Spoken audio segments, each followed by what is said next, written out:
Kementerian Undang-Undang mendedahkan ia dalam proses menjadikan bantuan guaman bagi kes sivil dan jenayah lebih mudah diakses. MinLaw akan menyimak semula had kuantum kelayakan bagi pendapatan per kapita isi rumah PCHI dan nilai tahunan rumah AV. Ini memandangkan terdapat kenaikan dalam pendapatan isi rumah dan nilai-nilai hartanah sejak beberapa tahun kebelakangan ini. The PCHI thresholds will be increased for civil legal aid from $950 to $1,050 and for criminal defence aid from $1,500 to $1,650.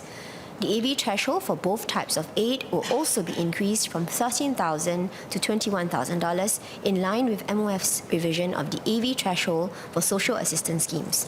This will cover all HDB flats. We are working towards implementing these changes by the second quarter of this year. Menteri Undang-Undang K. Shanmugam telah berkata kementeriannya menaikkan kapasiti dan keupayaan pejabat peguam bela awam demi membantu lebih ramai orang yang tidak mampu mendapatkan khidmat guaman. PDO menyediakan bantuan guaman bagi kes-kes jenayah kepada individu layak yang dikenakan dakwaan tidak membawa kepada hukuman mati tapi tidak mampu mendapatkan bantuan. With our ongoing partnership with Pro Bono SG, eligible applicants receive representation either from PDO or from criminal lawyers working with CLAS. As of December 2023, PDO has a team of 16 public defenders and they have represented more than 440 accused in court. Pada masa yang sama, Singapura juga mahu mengukuhkan lagi kedudukannya sebagai hub perkhidmatan guaman antarabangsa. Menteri Kedua Undang-Undang Edwin Tong berkata ini termasuk menyokong syarikat-syarikat guaman tempatan yang mahu mengembangkan sayap ke peringkat antarabangsa serta mewujudkan peluang bagi peguam muda dan memanfaatkan teknologi untuk memenuhi permintaan industri yang kompleks. We will continue to encourage law practices to embrace technology to help them level up. In October 2023, MinLaw and IMDA introduced the Legal Industry Digital Plan. And as part of the legal IDP, we identified tools that will help automate knowledge work. Lawyers can then be freed up to do higher value work. Dalam pada itu, Setiausaha Parlimen Kanan Undang-Undang Rayu Mazam turut mengumumkan proses permohonan bagi kes cerai di Mahkamah Syariah kini lebih mudah dengan adanya alat bantuan elektronik dipanggil e-Bantu yang dilancarkan Biro Bantuan Guaman LAB pada November 2023. Cik Rahayu menjelaskan para pemohon boleh memanfaatkan e-Bantu untuk mendapatkan anggaran nafkah iddah dan muta'ah yang boleh dituntut. E-Bantu juga menggunakan soalan-soalan berpandu untuk membimbing para pemohon mengisi dokumen. Ini tambah Cik Rahayu akan membantu pemohon mengurangkan kesilapan semasa mengisi borang dan lebih maklum tentang hak dan keistimewaan yang layak mereka terima. Alat tersebut akan diterjemahkan ke dalam bahasa Melayu dalam fasa pembangunan seterusnya. Dalam perbahasan jawatan kuasa peruntukan bagi Kementerian Perhubungan dan Penerangan pula, pemerintah menyatakan ia akan memperkenalkan program-program baru untuk menambah jumlah bakat kecerdasan buatan atau AI di negara ini. Antara lain, pemerintah akan mengundang penyelidik dari merata dunia untuk berganding bahu menjalankan projek dan melancarkan satu program sarjana baru. Ini termasuk melantik 5 profesor pelawat AI untuk beberapa tahun ini. Tambahan $20 juta akan disalurkan untuk menjalankan lebih banyak latihan bagi pelajar dalam kursus-kursus berkaitan AI.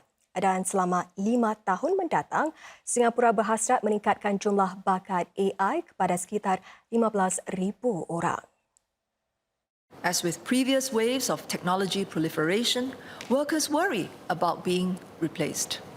With AI, it is not just rank and file workers, but PMETs who feel at risk that AI tools and agents can take over the task that they currently perform.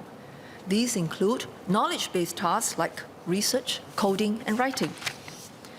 Many thoughtful observers have, however, pointed out that it is not so much AI displacing the workers, but AI proficient workers displacing the AI deficient workers.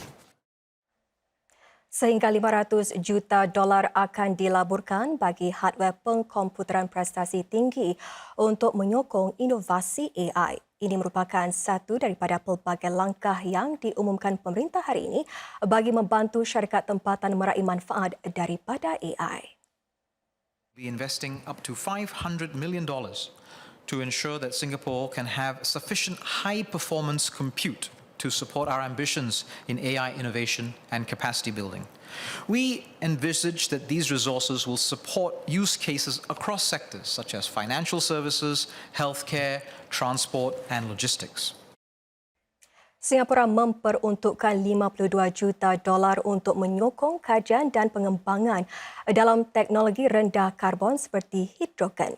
Ini bertujuan memacu peralihan tenaga hijau dan membiayai peralatan cekap tenaga untuk firma-firma. Dalam pada itu, dana $5 bilion yang bertujuan menyokong peralihan Singapura kepada tenaga karbon rendah akan digunakan untuk pelaburan infrastruktur seperti kabel dasar laut. Singapura kini ada 26 kabel dasar laut. Pemerintah merancang menambahnya sebanyak seganda dalam sedekad ini menerusi pelaburan sekurang-kurangnya $10 bilion.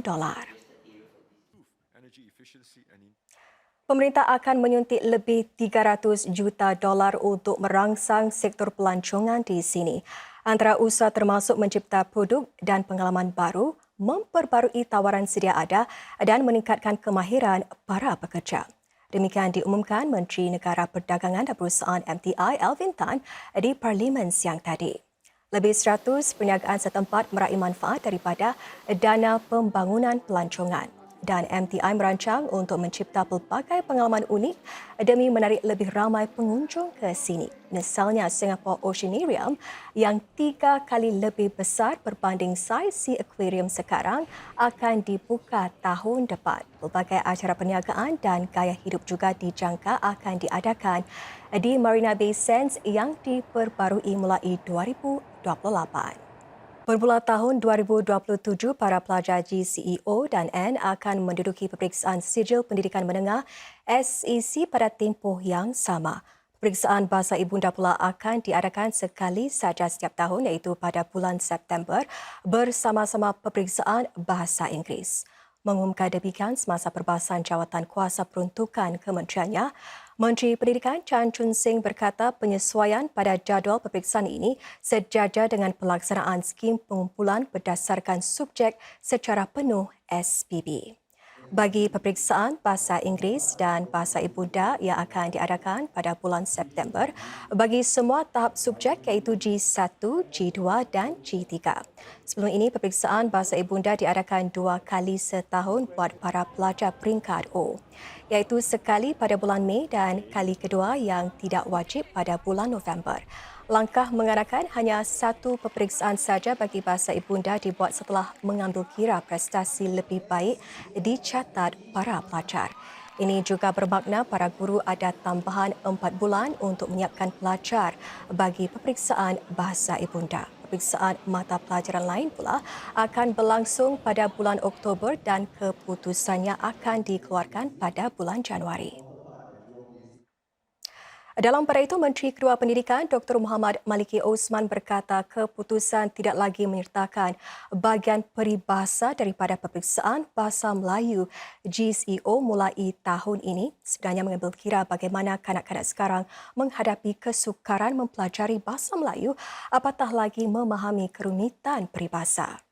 Dr. Maliki berkata demikian sebagai menjawab soalan APGRC Tua Chukang Zulkarnain Abdul Rahim mengenai bagaimana MOE akan memastikan murid-murid masih didedahkan kepada penggunaan peribahasa bagi memahami budaya serta bagaimana ia boleh diterapkan dalam konteks moden. Saudara, semasa perbahasan bagi Kementerian Ihwal Luar semalam, bukan 1 tetapi 2 orang menteri bangkit menekankan betapa serangan tentera Israel di carikan Gaza sudah melampaui batas. Dalam ucapannya semasa perbahasan jawatan kuasa peruntukan, Menteri Kedua Ihwal Luar Dr. Muhammad Maliki Osman menekankan betapa Singapura menolak segala bentuk kezaliman dan kekejaman. Tindak balas kenderaan Israel di Gaza telah melampaui batas. Kita juga prihatin terhadap kemungkinan serangan darat di Rafah yang akan memburukkan lagi keadaan ini. Singapura telah membuat kenyataan tentang pendirian kita terhadap persengketaan ini dengan jelas. Kita telah mengundi untuk menyokong 2 resolusi Perhimpunan Agung Pertubuhan Bangsa-Bangsa Bersatu atau PBB pada Oktober dan Disember tahun lalu. Resolusi-resolusi tersebut telah mengutuk serangan terhadap orang awam dan menuntut supaya semua pihak mematuhi kewajipan mereka di bawah undang-undang antarabangsa, termasuk undang-undang kemanusiaan antarabangsa. Singapura juga telah menggesak gencatan senjata kemanusiaan supaya bantuan boleh disalurkan kepada orang awam di Gaza. Dr. Maliki menekankan bahawa bukan masyarakat Islam saja yang terkesan dengan apa yang sedang berlaku di Gaza. Ramai rakyat Singapura, kata beliau, tidak kira kaum atau agama, amat bersimpati dengan nasib rakyat Palestin dan juga keluarga-keluarga para tebusan. Juga penting, tambah beliau, ialah mempunyai hubungan diplomatik dengan Israel tidak bermakna bahawa kita setuju dengan setiap tingkah laku mereka. Sebagai rakyat Singapura, kita tahu bahawa persengketaan ini bukan berdasarkan agama.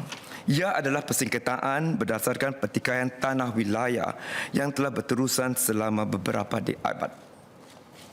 Namun, isu ini mempunyai kesan yang lebih mendalam untuk umat Islam di merata dunia, termasuk masyarakat Islam di Singapura. Pemerintah faham dan prihatin terhadap perasaan masyarakat Melayu Islam Singapura dalam hal ini. Dan akur wujudnya 3 ikatan. Pertama, ikatan ukhuwah umat Islam kita dengan penduduk Islam di Palestin. Kedua, ikatan terhadap kedudukan Masjid Al-Aqsa yang merupakan masjid ketiga pentingnya atau terpenting bagi umat Islam. Dan ketiga, ikatan kemanusiaan. Sementara itu, Persatuan Ulama dan Guru-Guru Agama Islam Singapura Pergas mengutuk keras insiden serangan tentera Israel terhadap penduduk Gaza yang sedang berkumpul bagi mendapatkan makanan. Lebih 100 orang maut dalam kejadian itu. Dalam catatannya di Instagram dan Facebook, Pergas menyifatkan tindakan tersebut sebagai tidak berperi kemanusiaan dan serangan tersebut menurut Pergas melanggar undang-undang antarabangsa.